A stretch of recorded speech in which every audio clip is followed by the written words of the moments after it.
Shri Venkateswara gold తాకట్టులో ఉన్న మీ బంగారాన్ని విడిపించి కొనబడును.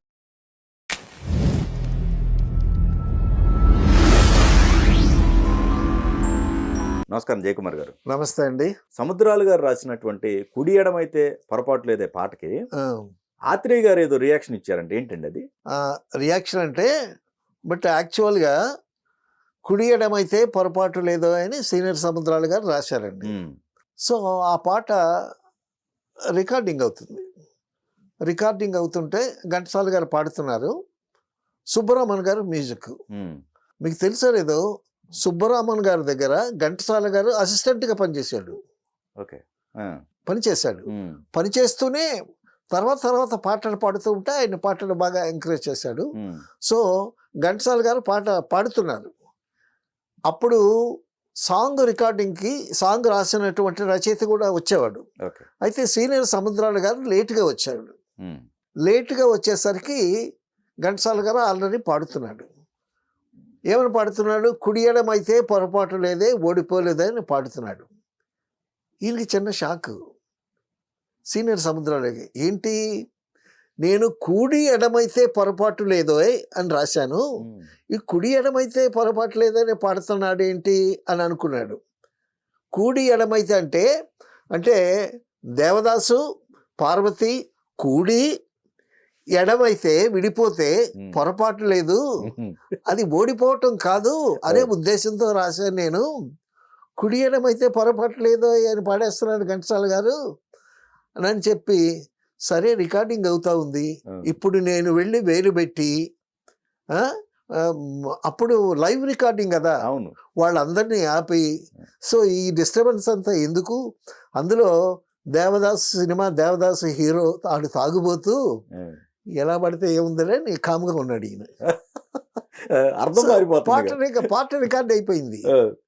పాట రికార్డ్ అయిపోయింది. అర్థం మారిపోవటం కాదు, అందులో గొప్ప అర్థం ఉందనుకున్నారు జనాలు. ఓకే, సో ఇది అయిపోయింది.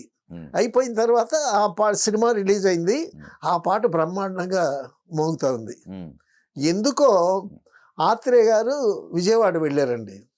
విజయవాడ వెళ్ళి దేవదాస్ సినిమా చాలా బాగా ఆడుతుంది, అసలు ఎలా ఉందో ఏమిటో అని సినిమా చూశాడు. సినిమా చూసి బయటకు వచ్చాడండి. ఇంతలోకి అక్కడ ఒక రిక్షా పార్క్ చేస్తుంటే అక్కడికి వచ్చాడు. ఆ రిక్షా పుల్లర్ కూడా సినిమా చూసి వస్తున్నాడు. వస్తావా అని అంటే వస్తానని అన్నాడు. ఈయన ఎక్కాడు. వాడు రిక్షా వాడు ఎక్కి తొక్కుతున్నాడు. తొక్కుతా వాడికి సినిమా గొప్పగా నచ్చేసింది. వాడు కుడి ఎడ్డమైతే పొరపాటు లేదని సైకిల్ తొక్కుతున్నాడు. ఆత్రేయ గారు మామూలుడు కాదు, భలే పెడతాడు.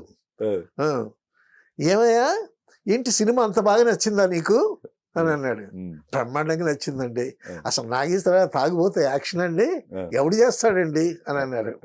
15 సినిమాలు వచ్చాయండి దేవదాస్ సినిమాలు.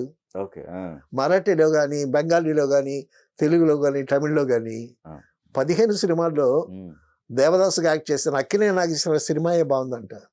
దిలీప్ కుమార్ ఏమన్నాడంటే, దిలీప్ కుమార్ యాక్ట్ చేశాడు దేవదాసు. తెలుగు సినిమా కానీ నేను దేవదాస్ చూస్తుంటే నేను హిందీ యాక్ట్ చేసేవాడిని కాదన్నాడు దిలీప్ కుమార్. అంత నచ్చింది, అంత బాగా నచ్చింది రిక్షావాడికి. ఏమయ్యా సినిమా బాగానే ఉంది, కుడి ఎడమైతే పొరపాటు లేదా అని పాడతాడు, కుడి అవుద్ది, ఎడమ అవుద్ది, కుడి ఎడమకి ఎడమ కుడికి అది పొరపాటే కదా అని అన్నాడు. ఎలా ఏం చెప్పారండి మీరు, బ్రహ్మాండంగా ఉంటే ఘంటసాల అద్భుతంగా పాడాడు, నాగేశ్వరరావు గారు బ్రహ్మాండంగా యాక్ట్ చేశారు, అదే అని అన్నాడు. అని అంటే లేదయ్యా, కుడే అవుద్ది, ఎడమ అవుద్ది, అటుది ఇటు దట్టి ఎట్ట అవుద్దయ్యా, ఇది కుడి చెయ్యి, ఇది ఎడం చెయ్యి, ఇది ఇటు వస్తుంది, అంత మాత్రాన ఎడం చెయ్యి అయిపోద్దా ఇది అని ఈయనేదో చెప్పాడు. అంటే ఆడియన్స్ని టిక్కిల్ చేయటానికి, తెలుసుకోవటానికి. ఎలా అంటే చాలా గొప్ప కవి రాశాడు అని అన్నాడు. అప్పటికే ఆత్రేయ కెలుగుతుంటే ఊరుకోండి తాగుపోతాడు ఎట్ట పడితే ఏంటి అని అన్నాడు. అక్కడ అప్పర్ హ్యాండ్ రిక్షా పుల్లర్ది, ఆత్రేయ గారిది కాదు. అంటే అలా కదిలిస్తే ఆ, లోపల ఉండేటటువంటి బయటకు వస్తాయి అనమాట. అదే అదే. ఆ విధంగా ఉమ్. కూడి ఎడమైతే ఆ.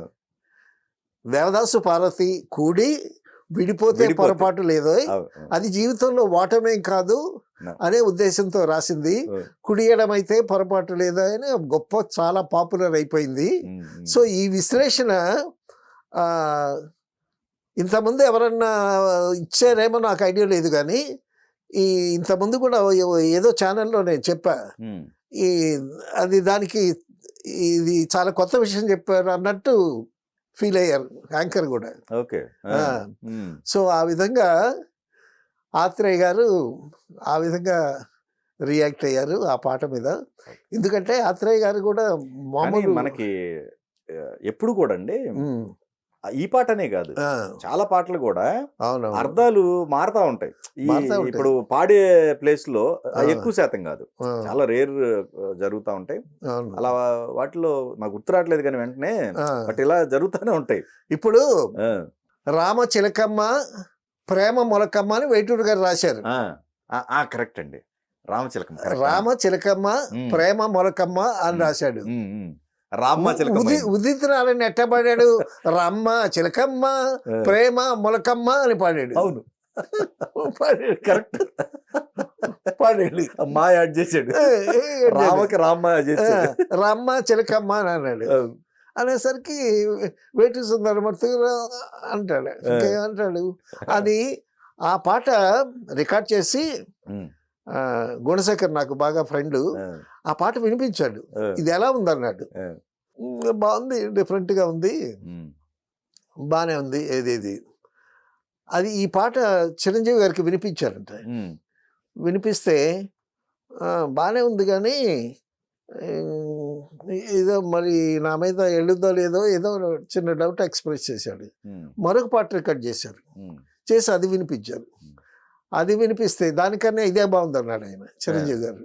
ఉమ్, ఇదే ఉంచారు. ఓకే. సో రామ చిలకమ్మ పాటతో ఉదిత్ నారాయణకి సో తెలుగులో బ్రహ్మాండంగా పాడాడు అప్పుడు. అవును, అవును. సో ఆ విధంగా సో అర్థం మొత్తం మార్చేశాడు ఆయన. రామ్మ చిలకమ్మ తర్వాత రామ్మ చిలకమ్మ అంటే హీరోయిన్ పిలిచినట్టు కూడా సరిపోయి కరెక్ట్, కరెక్ట్. అవును, అవును. సో ఆ విధంగా కొన్ని జరుగుతూ ఉంటాయి. ఒక అక్షరం మార్పులో అవును. ఎన్నో జరుగుతూ ఉంటాయి.